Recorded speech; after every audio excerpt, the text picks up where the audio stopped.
Good morning. Welcome to Grand Rounds. I am very pleased to introduce our speaker today, Yvonne Yang, who I'm guessing most of you know. Yvonne got her BA at Yale in music and biology. Yvonne's a musician, just so you know that, and a conductor. And she stayed at Yale for her MD and her PhD before coming to UCLA for residency and the BA Myrick Fellowship, which she completed in 2016. And she's active as a researcher, clinician, and teacher. Her research looks at novel therapeutics for schizophrenia, as well as the role of neuroinflammation in the pathophysiology of the illness. She's been director of the VA Psychosis Clinic since finishing fellowship in 2016, the acting deputy chief of the psychosis section since 2017, and this year became assistant director of the residency. And I was a resident at the same time as Yvonne, and I met Yvonne in this APA fellowship we were both at a conference. And soon after I met her, I read about Yvonne in the New Yorker. Do you guys know about this story? So Yvonne and her mentor, Steve Martyr, I was at another institution, so I was not at UCLA. But Yvonne and her mentor, Steve Martyr, were featured in a piece on paranoid delusions that ran on September 16th, 2013. You guys should look it up. I looked it up again this morning. It's a great piece. And Yvonne, then a resident, is quoted recalling her patient that was being profiled in the article, telling her that the clinic was the first place where he felt listened to and where people took his feelings and thoughts seriously. And the article describes how Yvonne and Dr. Martyr gradually built rapport with their patient, who began taking an antipsychotic, and they referred the patient to CBT, and he got better, and that story stuck with me. I was at, again, a different institution, but I was interested in schizophrenia. I ended up coming here for fellowship, and I'm now very fortunate to work with Yvonne in the psychosis clinic at the VA, work with and learn from Yvonne, and Yvonne coordinates a vibrant interdisciplinary team, is a skilled teacher and clinician who really models that patient-centered practice I read about in the New Yorker. So she'll be sharing some of her expertise with us today in her talk on Clozapine prescribing practices.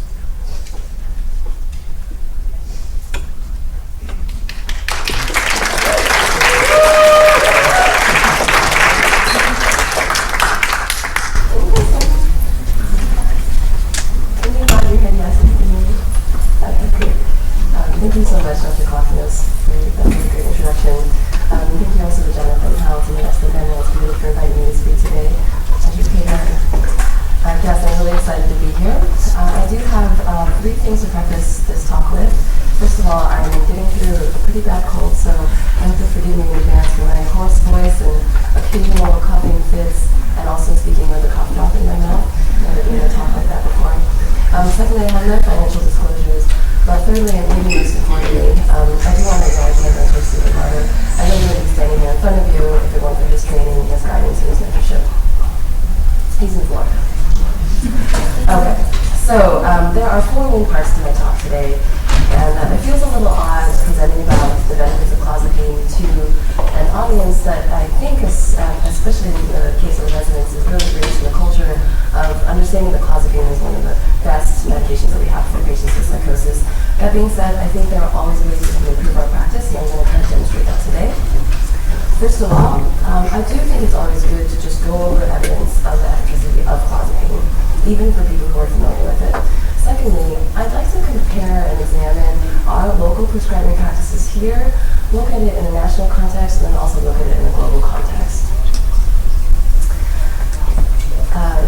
Dr. Helt asked me to angle part of my talk towards helping clinicians who don't prescribe very much Clozapine really understand and increase the use of Clozapine in their practice, and so I'm going to go over some of the basic things that are to keep in mind when starting a patient on Clozapine. And then perhaps the most important of the talk would be towards the end, talking about barriers to Clozapine prescribing here in the United States, and actually at the individual level, and things that we can do to change them. Okay. First, some audience polling. I promised a mirror in the title of my talk, and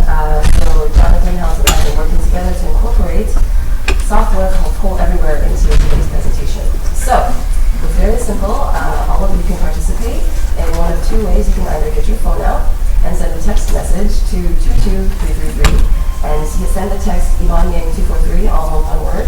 Or if you have your laptop handy and you're already on the wireless network, you can go to pollev.com/Yvonne Yang 243. I'm going to do a test question to see how this works. You guys ready? Okay. So, either at the website or on your phone, let's get a sense of who's in the audience today.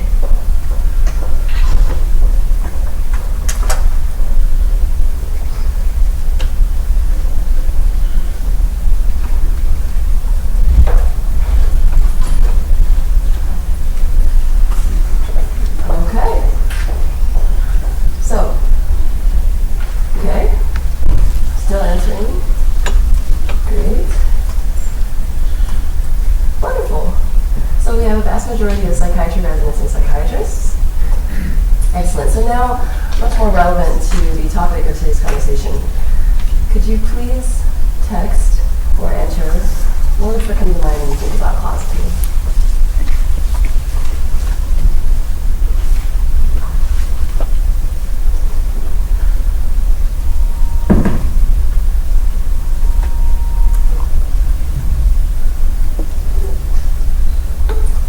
21 results, 22.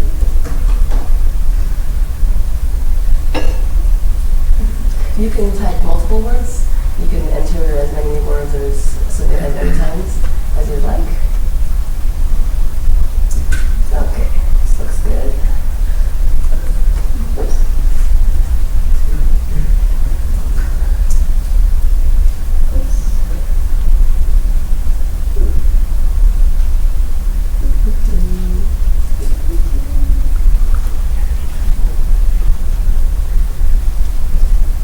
There it is. Ah, look at this. You guys have created a really beautiful word cloud. Are you guys laughing because it was like down at the bottom screen? I love this. This is really terrific. So, okay. So, front and center effective. So, in a sense, I'm preaching to the choir here. Efficacy. Oh, Sophie, I love it. I love it. Excellent. Psychosis, weight, absolutely. Waking, drooling, yes. Constipation, drowsiness, difficult. Blood, weekly blood draws, absolutely. Good, negative. Hard, sleep syndrome. Bureaucracy. Okay, myocarditis. This is somebody who spelled schizophrenia. That's Alright, guys. So I'll try not to spend too much time on the next 5 slides or so. I'm just going to go over some of the key papers that continue to demonstrate, even just in the last couple of years, papers continue to come out showing clozapine's superiority in terms of treatment of both schizophrenia and treatment with refractory schizophrenia. But to start, so most of you probably know clozapine was discovered or synthesized very shortly after the first generation Thorazine and Semel was synthesized. That being said, it was first approved in Europe, but then it was pulled off the market because several people died of granulocytosis. So it wasn't until John Kane published a study in conjunction with 2 pharmaceutical companies examining the utility of clozapine for treatment-resistant schizophrenia patients that it came to the market in the United States in the early 1990s. So this is the main figure from his paper in 1988, excuse me. So I find these older studies really amazing. It was a 6-week study with 268 patients who had failed 3 neuroleptic agents, including Haldol 60 milligrams daily.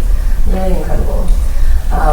They compared clozapine, which is a solid line that you can see, and clozapine, the dashed line, and this is the BPRS, the Approved Psychiatric Rating Scale. So improvement of about 15 points, as you can see here, corresponds to approximately 10, a little less than 10% on that scale. Over 6 weeks, that's actually quite remarkable, especially when you compare it to the clozapine, which was really only a 5-point improvement. This was one of my 2 favorite really large studies examining the efficacy, in this case it's the efficacy of clozapine. So this group, Semel, they did a Bayesian multi-treatment analysis. We did both direct and indirect comparisons for randomized clinical trials for 15 different antipsychotics. This actually includes 43,049 participants. And they found that there's a clearly a leader of the pack, which is clozapine here. And all agents were better than placebo. This was based on symptom improvement, just like the last slide that I showed you. This study is really terrific because it's a real-world analysis of the effectiveness of clozapine. The criteria for inclusion in this was actually a prospective study from 2006 through, I want to say, 2018. And again, you can see, so this is actually a direct comparison of clozapine to olanzapine. So every single one of these agents was compared to oral olanzapine. And you can see that oral clozapine is one of the only agents that stands out, and then all of the other agents besides it superior to, that cross that are on the left side of this line, which indicates that they're superior to olanzapine. All the others are LAIs, which, as this audience knows very well, LAIs are also superior to oral treatment in most cases.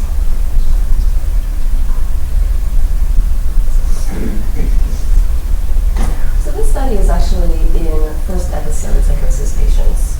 That is, so it had 3 phases, each of which lasted approximately 12 weeks. If you look here on the left side, trial 1, patients were randomized to either risperidone or olanzapine. As you can see here in the blue column, patients who were given, 82% of first episode psychosis patients who were given olanzapine responded. 66% of patients who were given risperidone after their first episode responded. Then, for trial 2, the people who are kind of this invisible group here and here who did not respond to either olanzapine or risperidone were switched to the opposite agent. So those who didn't respond to risperidone were put on olanzapine, 26% of them responded. Those who didn't respond to olanzapine were put on risperidone. Only 4% of them responded. This is consistent with my own clinical experience. At the end of the second trial, all the remaining patients who had not yet responded to either olanzapine or risperidone were put on clozapine, and 75% of them responded. To me, this is pretty powerful evidence of clozapine being a different treatment than the rest of the second-generation antipsychotics, especially even better than the ones that we perceive to be the most effective. So at this point, you may be wondering, well, is clozapine really that different? Like, what about it makes it different than other second generations? And I have a couple visual sort of demonstrations of that. First of all, our friend Halbach. This is a cartoon drawing of the receptor binding profile of haloperidol from Stahl's wonderful Essentials of Psychopharmacology book. And other second generations, aripiprazole, have more receptor interactions, but clozapine is really like the king of it all. I mean, clozapine is one of the most promiscuous, if you will, drugs that we have actually, and there's a lot of theories as to whether or not that is one of the reasons it's one of the most effective antipsychotics. It's the most effective antipsychotic that we have. There are other theories, however, and I have more charts and graphs at the end of the talk if somebody asks me a question about it, but this is from one of my favorite papers about clozapine. So one really interesting feature of clozapine, and it shares this with clozapine actually, is that it is not, it does not bind very tightly to the D2 receptor. It has a very fast on, fast off sort of interaction with the receptor, and it's been posited that this is one reason that it's so effective. Importantly, it can be displaced by endogenous dopamine. That may be one reason that you don't see all the extrapyramidal side effects with it, along with this 5-HT2A activity. Okay, so now that you're thoroughly convinced of the advantages of clozapine treatment, I would like to do another poll. I'm sorry, residents, I decided to exclude you from this because I expect all of you to be prescribing clozapine. I'm interested in finding out what our community psychiatrists are doing. And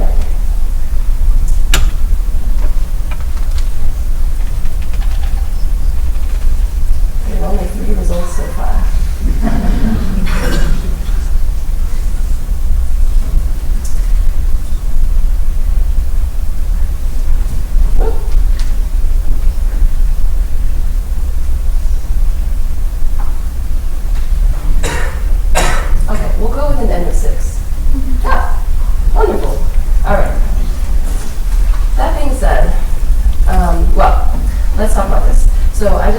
reflect for a moment on our percentage, which is excellent, and then our word cloud results, which again was excellent, but I do want to talk about some of the barriers to clozapine treatment.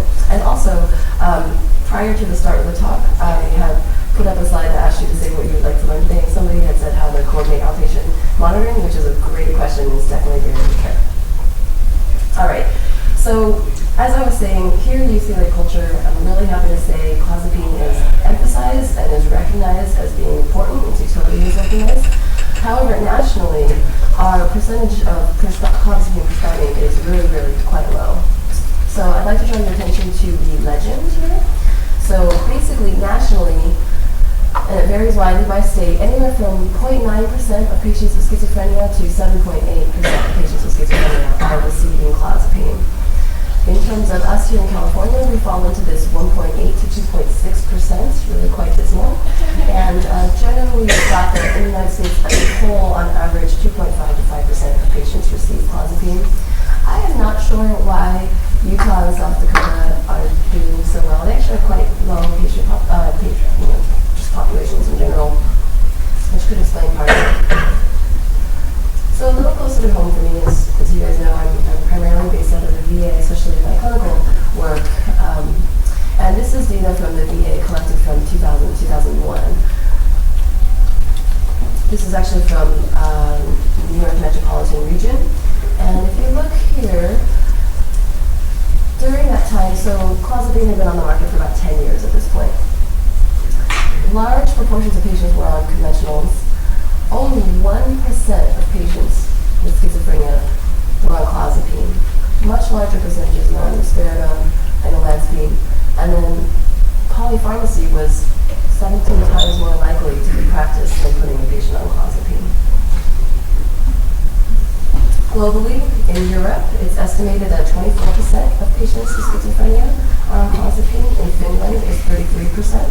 Germany, it's 20%. And depending on the region, in Australia, it's 19 to 49%.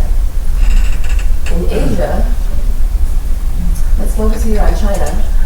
So this is a study where they examined clozapine prescribing practices comparing years 2001, 2004, and 2009. In years 2001 and 2004 in China, I think there are the clozapine prescribing rate is 40%. There's a few reasons for this. Number one, clozapine and risperidone were the only two approved second-generation antipsychotics. And number two, they did not have an implementation of a national monitoring guidelines at that time.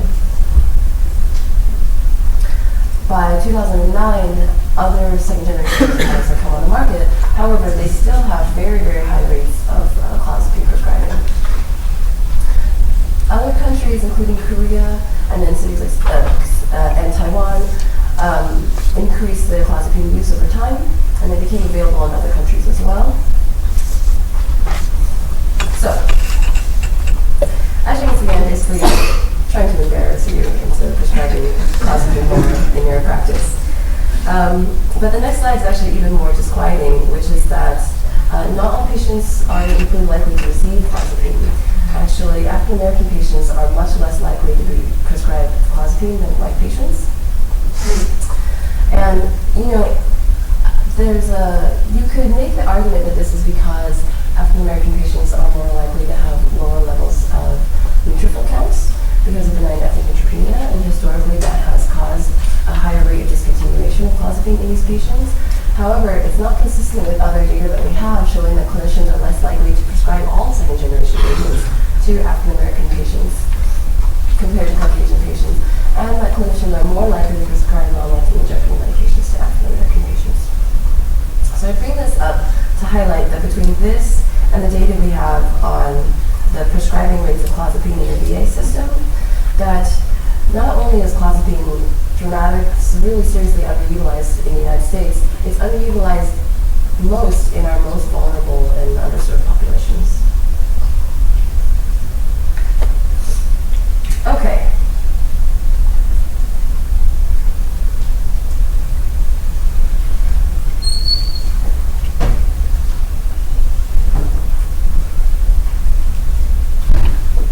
No one wants to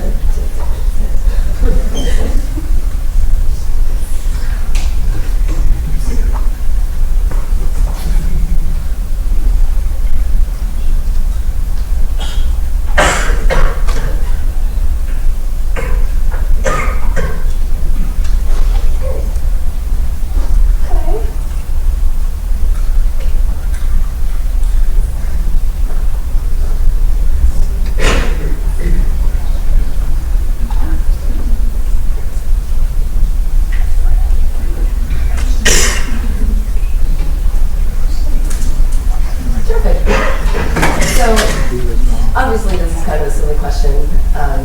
Like many of the guiding principles of clozapine prescribing, there isn't a set science. The thinking is so patient dependent, right? It's really a matter of what your patient needs at a given time, and I'm going to talk about that. I think any of these middle three options are totally appropriate. Where is the mouse? Here it is. But I really enjoy that somebody picked 6.25 milligrams because I have definitely started patients at this dose before. Patients who are highly sensitive to side effects and who are concerned for early discontinuation of medication. I think that is definitely a strategy to take. Okay, so this will be a review for many of you. Obviously, you have to register, become a registered provider with evaluation and medication strategy. This is a national coordination organization. Baseline labs should include an EKG, and of course you have to have an ANC and an absolute neutrophil count. So CBC with diff is fine, and baseline metabolic labs. Like we just said, starting dose 12.5 to 25. However, starting at 6.25 milligrams with a quarter of a tab is an advisable strategy in certain situations. All right, so I think most of us learned that target dose is around 350 milligrams. However, both Steve Barter and I agree that many patients will actually respond to 200 to 250 milligrams of clozapine. And the takeaway point here is that with a medication like clozapine, especially because it does have so many side effects, it is just paramount that you choose the lowest effective dose possible. I felt pretty vindicated when I saw that the average clozapine dose in Europe is 285 versus the United States, which is 444. So historically in the 90s, there were some papers that showed that efficacy for clozapine began at around 350 or 400 nanograms per mil, but truthfully in clinical practice, we don't really use it very much. It can be used to sort of monitor adherence if we're really concerned about that, or if there's a really large side effect burden to sort of assess for abnormalities in metabolism of clozapine. But overall, you really want to treat the patient and their symptoms, not so much the stress level. Okay, I could have done a survey about titration schedules, but it would have been all over the place. So basically, I think you could do either a rapid titration, a moderate titration, or a conservative titration. So if you Google clozapine titration, Teva, which is one of the generic producers, a pharmaceutical company that produces clozapine, has a 25 milligram daily titration schedule that will get your patient to clozapine 300 milligrams within 2 weeks. So this is feasible. I've spoken with outpatient psychiatrists in private practice who prescribe a lot of clozapine, and they do use that because basically they say to their patients, you're going to be completely non-functional for the next 2 weeks. So just expect to be in bed 12 hours a day, and we just want to get you to a therapeutic dose. I haven't had very much success with this. I have SRM next to the moderate because this is Steve Barter's take on the rate of titration of clozapine. At the VA, I actually tend to use the conservative titration schedule. And those who are in the clinic may have some better understanding why. Many of our patients, first of all, are much older. They're in their 60s and 70s. And secondly, I worry about cognitive impairment. Patients sometimes have trouble managing a titration schedule that includes things like increase by 1 pill in the morning on Thursday, and then 1 pill in the morning and 1 pill at night on Friday, and then 2 pills in the morning on Saturday. I just worry they're not doing it. So I actually tend to use this 25 milligrams per week, and we have successfully gotten many patients on a plateau therapeutic dose using that. The other population in which you're going to want to be more conservative is if you're actually doing a clozapine re-challenge after discontinuation due to severe neutropenia or another worrisome side effect. Okay, so everybody here knows in the United States, at least, we monitor CBCs weekly for 6 months, and then bi-weekly every 2 weeks for 6 months, and then monthly thereafter, and it is indefinite. And of course, this is one of the things that makes clozapine so difficult to prescribe in the United States. It's that patients cannot get this medication if they don't have a lab draw, and if it's not within an acceptable limit in terms of their neutrophil count. So if their neutrophil count does fall out of the range, the normal range, there are guidelines that are available on the Clozapine REMS website. You do not have to interrupt treatment until the ANC drops below 1,000. You do, however, have to increase the rates of ANC monitoring. And of course, one of the great things about the transition to the Clozapine REMS system is that all of these are also, there's now an adjusted chart for benign ethnic neutropenia, in which all of these are adjusted by about 500, so that more patients can now receive clozapine who otherwise would have been excluded based on these strict guidelines. Okay, many of you have seen from Steve Martyr various charts of metabolic monitoring.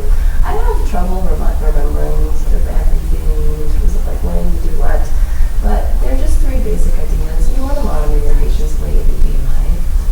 You want to monitor their glucose status, their risk for diabetes, and you want to monitor their lipids.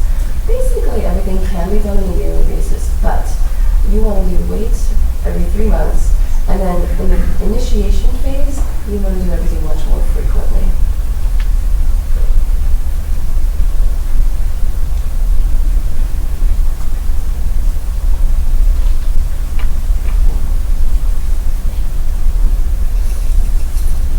All right. So there are many barriers to clozapine treatment, but I think all of them have solutions. We're going to talk about that now.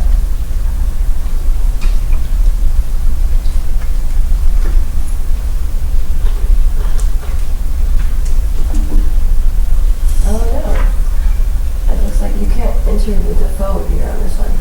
Let's just go on. All right. So let's talk about why the clozapine prescribing rate is so different in the United States compared to other countries. This slide focuses on individual perception of clozapine prescribing, and the next slide we'll talk about national levels.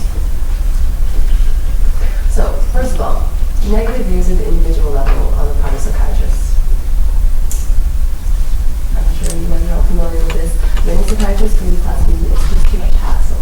You have to register, you have to monitor, and of course coordinating between the pharmacy, the lab, the patient, and the doctor is complicated. Many people believe the side effect burden is too great and anxiety-provoking given the potential mortality that could and morbidity that could arise. Many psychiatrists don't think the benefit of clozapine actually outweighs the risks of clozapine. Many psychiatrists say their patients don't want blood draws. Many psychiatrists believe patients are afraid of the side effects.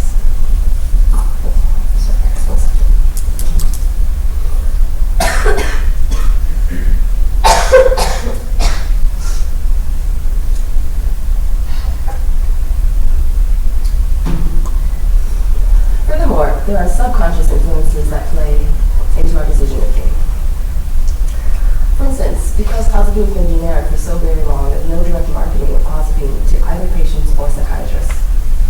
There's no drug rep knocking on your door, wanting to give you pamphlets, encouraging you to prescribe this medication, and we're telling you about all of its superior effects over other antipsychotics.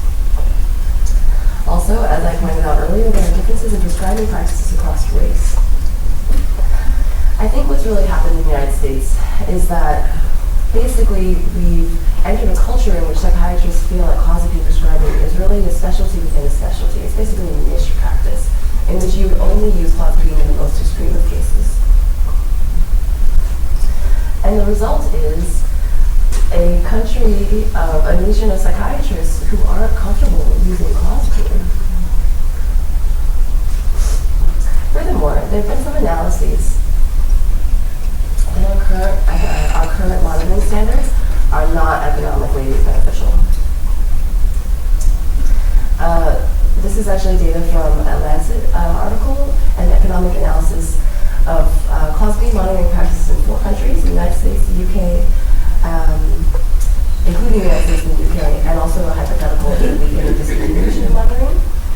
They found that 5,000 patients would have to be monitored to save just 1 life, and that on average, current monitoring guidelines increase quality-adjusted survival by only 1 day for patients. To compare our monitoring schedule with that of other countries, In the UK, it's weekly for 18 weeks, then every 2 weeks until 1 year and then monthly. Ours, of course, is weekly for 26 weeks, then every 2 weeks for a year and then monthly. In France, Germany, and Switzerland, it's weekly for 18 weeks, and then monthly thereafter.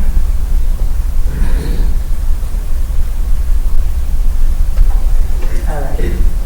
So I'd like to offer some solutions, both at the individual level and at the national level. So first of all, overcoming barriers at the structural level. Let's start with the VA. One reason I think that the VA has such low prescribing practices is because the VA has its own Clozapine Coordination Center, the NCCC. And physicians who want to prescribe Clozapine have to register and apply for Clozapine privileges with that center, even if they're already REMS registered.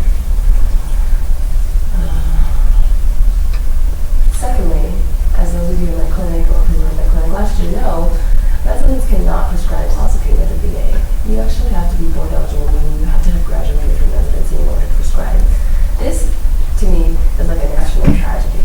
I mean, it's robbing residents of the opportunity to learn how to prescribe this medication, and of course it's decreasing the access of patients and veterans to having this medication. So, I've spoken with Steve Martyr about this, and he does advise the Veterans Health Administration on policy change. It does sound like they're actually re-examining the special registration to prescribe Clozapine and the policy preventing residents from prescribing Clozapine. So I'm hopeful this will change soon. One thing that the VA does do right is that it actually has some pharmacist-run Clozapine clinics, and this is phenomenal. The notes that I've seen from the Clozapine clinic at the downtown VA are extremely thorough, very close monitoring of side effects. And this is well within the practice of a pharmacist. So that kind of thing should be available in more locations. Based on what I was just telling you guys about the economics of impact and some of the lack of evidence for the need for such a stringent monitoring program, legislators should re-examine CDC monitoring frequency. At the time when Clozapine was first, I'm sorry guys. Is that really cool? I actually have a cup up in my mouth right now.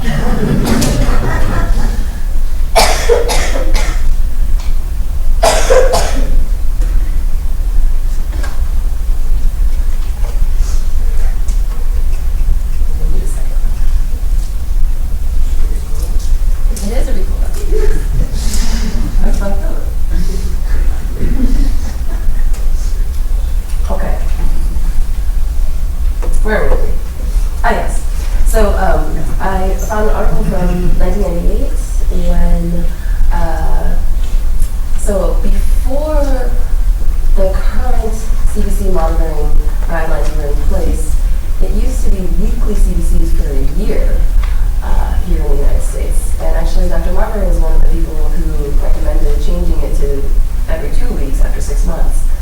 At the time, though, they were actually considering making CDC monitoring voluntary after the first year of treatment because there is evidence that granulocytosis, the risk is really the greatest in the first 6 months. I'm not saying we should go that far, but I do think our current monitoring practices could be re-examined. I think the REMS website is really terrible. I find it really, really confusing. And there are definitely studies that show that confusion about registration is one of the barriers that psychiatrists cite to not prescribing Clozapine. More national level support programs for coordination of care, more Clozapine-centric clinics. Clozapine it'd be great if there were just more clinics that just did Clozapine. And then another suggestion that I came across is point of contact CDCs. This is a CDC that's done as a finger prick instead of a lab draw, which would just be incredibly useful for our patients.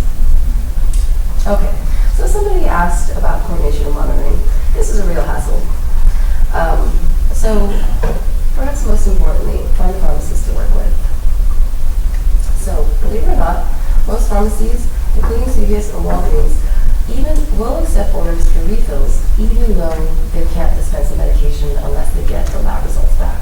They will coordinate this for you if you find the right pharmacist. Many of them in the community can and will do this for you.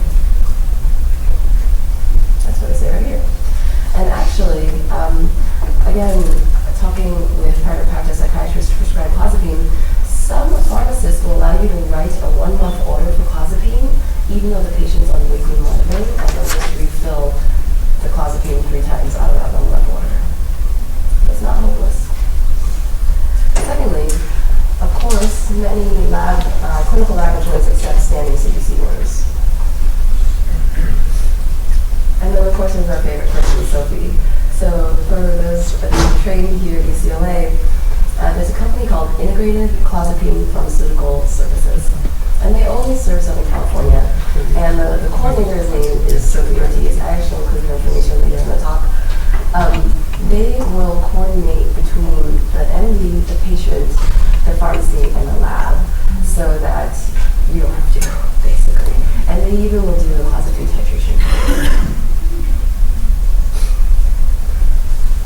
And then if you're just starting a patient on clozapine, phone check-ins are sufficient for many patients in the beginning. Okay, so side effect management is a huge topic in clozapine treatment, and it's really, grounds for a whole talk all on its own. I don't really address it much here, but I will say there is no absolute contraindication to clozapine use. Seizures,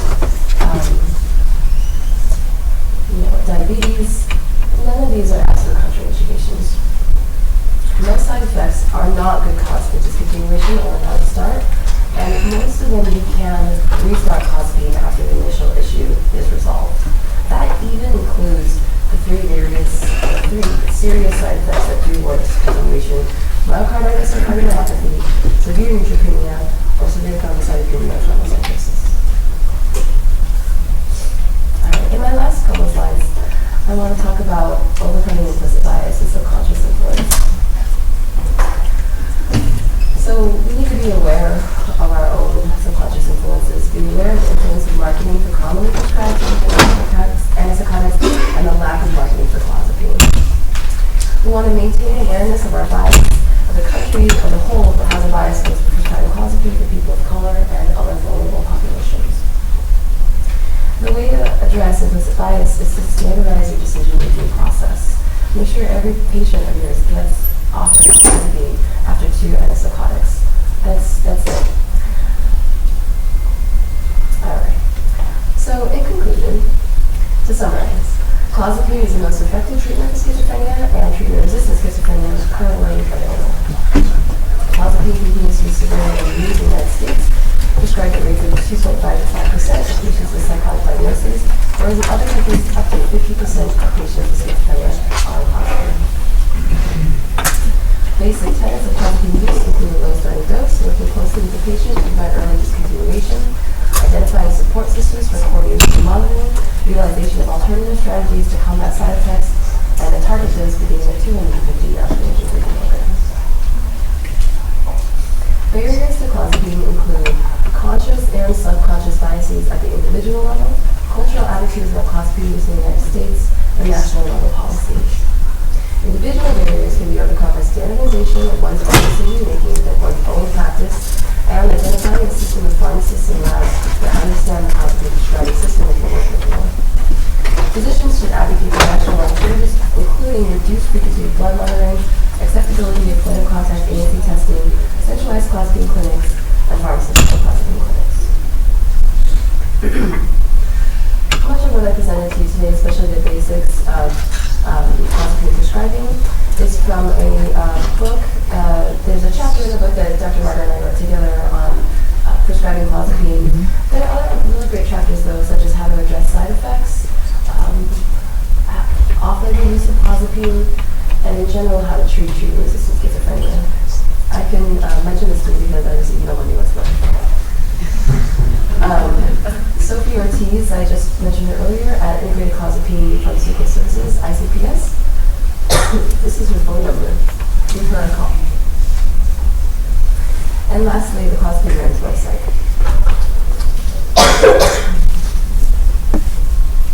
And many of us are not feeling very patriotic these days, but I will still use this slide to say that you can prescribe clozapine.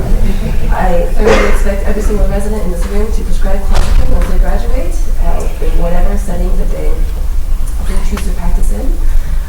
It's really a disservice to our patients. This is something that they deserve and that they could really benefit greatly from. And it's obviously strongly underutilized here in the United States. And the best way to become confident with prescribing clozapine is to prescribe clozapine. Thank you.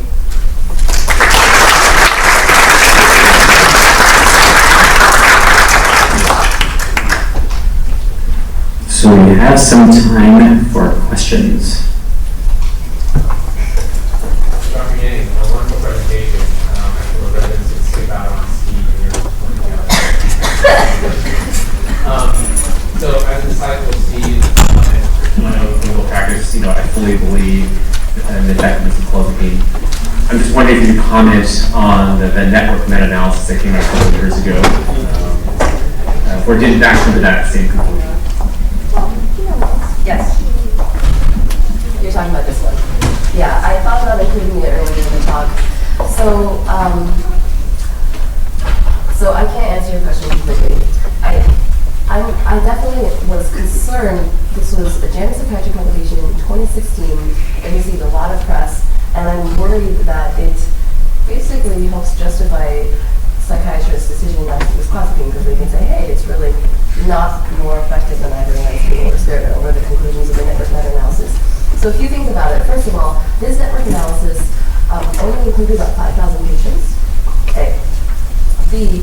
It included randomized clinical trials that were double-blinded. So the thing is that in the United States there is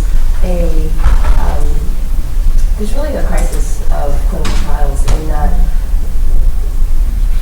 it doesn't seem like we can really trust the results of many randomized clinical trials anymore. The types of patients who enroll in RCTs are not the patient that we treat in our own clinic, basically. So I put much more stock in the studies that look at real-world effectiveness of clozapine than I do into a meta-analysis of 5,000 patients that only includes double-blind randomized controlled trials. And similarly, Katie, which I think this is actually the results from Katie. Also, discontinuation due to lack of efficacy. This green line is clozapine compared to olanzapine, clozapine, risperidone. Now, people tend to, I think, write off this study because it was open label as a problem. I think part of the issue is it's difficult to blind people on clozapine because they're getting their blood drawn every week. So, but also, in this study, the authors actually acknowledged that they thought some of their analyses were underpowered. I think a great weight of evidence, and also if you ask many clinicians in the community whether the clinical experience is that clozapine really is superior. Thanks for the question. Just looking at the differences between clozapine use rates in the United States and Western Europe, I'm struck that one of the big differences between those two settings is the existence of a national health program. In much of Europe and no such program here in the United States. So I'm wondering, in terms of thinking about a national policy, whether or not there would be grounds, just on the basis of doing what's best by the most vulnerable patients that we work with, to advocate for a Medicare for all type system, which could provide more access to the kind of nursing and pharmacy coordination services to people that otherwise are uninsured or severely underinsured. I would love that. I did not, so that's a great question. The national guidelines for the European countries that I presented on are really similar to ours, but I agree, physicians actually adhere to those guidelines there, whereas here our practice networks are so disparate and scattered, and it's really, we're just a bunch of individuals doing whatever we want. You would think the VA would be one place that actually would function a little bit more like that, and I'm sad to say that's really the opposite. Can you comment on polypharmacy with clozapine when clozapine is not enough, either what's in evidence versus just clinical experience? That's a great question. It's a really, really hard question. I've really looked a lot. I don't think there's a lot of evidence for anything being added to clozapine that's really being effective. That being said, as you guys all know, patients patients' disorders don't read textbooks. Different things can work for different patients. If you were to,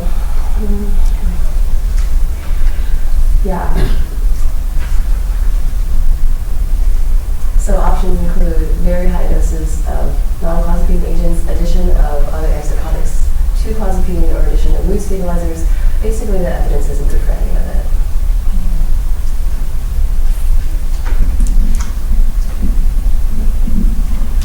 and thank you for a wonderful talk. I have a question about augmentation strategy using fluvoxamine to clozapine as a way to raise clozapine serum level. In READ, you can use lower just clozapine. I think the rationale on it is to reduce potential side effects. Yeah. I just wonder what's your experience, what's your thoughts on that? I actually didn't have experience with it myself, but I think it's a really, really interesting idea. Similarly, we always have to be taking into account when our patients are smoking, if they stop smoking, if they start smoking, we have to make those adjustments as well. I think it's a worthwhile strategy. Thank you so much for your talk. I have a question about clozapine-induced OCD. I'm wondering if you've had any successful experience treating it. It's really, really tough. Both clozapine and olanzapine can induce OCD symptoms. The treatment is just standard high-dose SSRIs. Yeah, anything beyond that, no, I'm really not sure. Yeah, it's a good question. Thanks so much again. This relates a little bit to the question about Luvox because of the clozapine or clozapine. You mentioned the limited utility of clozapine serum levels as far as efficacy goes. What's your range and how do you utilize that in terms of toxicity and what role does norclozapine play? I tend not to use the non-clozapine values myself. That's a really great question. I have seen patients have serum levels of over 600, but it's really thought that it's not effective and really only inducing side effects above that level. But I really hesitate to draw hard lines, guys, because I have just seen so many patients function outside the boundaries of what we expect to be normal within dose ranges and serum level ranges. So in the end, it always comes back, and this is something that's very functional about psychiatry, it always comes back to just treating the patient and how they're doing, and actual symptoms and side effects. Why can't the level of your voice Hi, be Ian. anywhere Thanks so much near for coming and doing this when you're microphone? clearly feeling so She's loudly. barely audible. With respect to The speaker today, the side effects, yeah, today we did a little training. you mentioned the very high usage in China that was up to 40% before they implemented stringent guidelines. Without them, was there a higher incidence of side effects or, that went undetected that might otherwise have been caught? That's a great question. As far as I know, there aren't any studies demonstrating, but the rate of agranulocytosis is only 0.7%. So over 3 years, it's still less than 2.5%. And then at that point, you have to think that there would be a symptomatic presentation, in which case you could do a test and discontinue the medication if needed.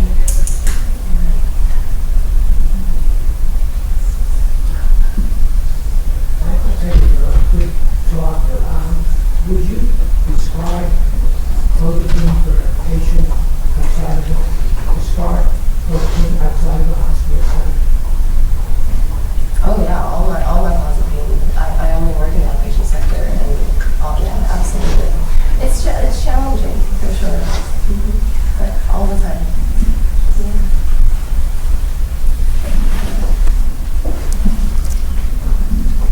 When you were talking about the barriers to clozapine, it was the psychiatrist thoughts that their patients don't want blood draws and they might not want to get the weekly testing. What has been your experience of that actually being a barrier for your patients? And has that limited them getting clozapine? Yeah, I think it is a challenge. At the VA, there's also, with our population, a lot of patients have trouble with transportation, so the idea of getting someplace that they need to get their blood drawn does make it tougher.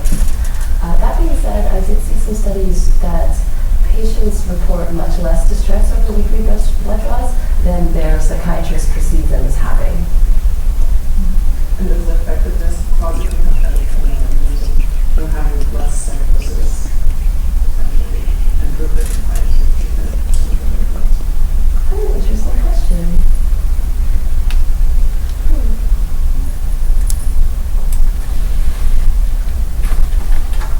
I don't know how to answer that question. The thing is that when they're the sickest, if they're going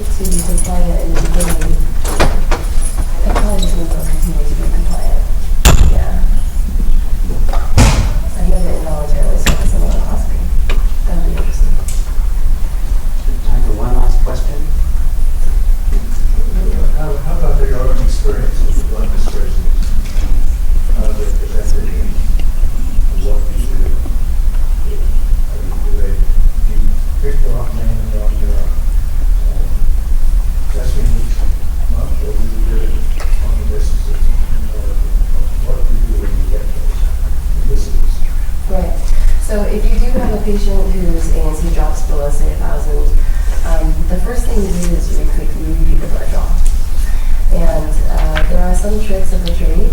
If your patients have their blood drawn in the morning, you can have them drawn in the afternoon. People tend to have a higher white blood cell count in the afternoon, so that can push them back up into the range where it's okay to prescribe them clozapine. That's assuming, of course, that it wasn't a true granulocytosis process or something like that happening. I have had a couple patients whose white blood cell count dropped to around 600, and I sent them to the hospital to evaluate and discontinue the clozapine right away. Some people use granulocyte-stimulating colony. I have never used it. Usually, patients' ANC recovers within just a few days, 2 weeks, after we discontinue the clozapine. One of those patients, we actually did put him back on clozapine because he was so treatment refractory on a lower dose. He was able to maintain a neutrophil count of about 900 for a long time before we finally switched him to another medication. So usually if there is a decrease in the white blood cell count, or nowadays we only use ANC, we just need to increase the rate of monitoring of the CBC to watch it in order to make sure that it returns to normal range. What's your prevalence in your practice? Low, very low, very low. Almost everybody has a perfectly normal ANC, and actually I have patients with other types of risks. So I have a patient with HIV who is on antiretroviral therapy, who his T4 cell count is of a really great concern. And so I communicated with his infectious disease physician about starting clozapine, and he felt that there was no need for extra monitoring, that it was really fine. Thank you very much for coming. Thanks again, Dr.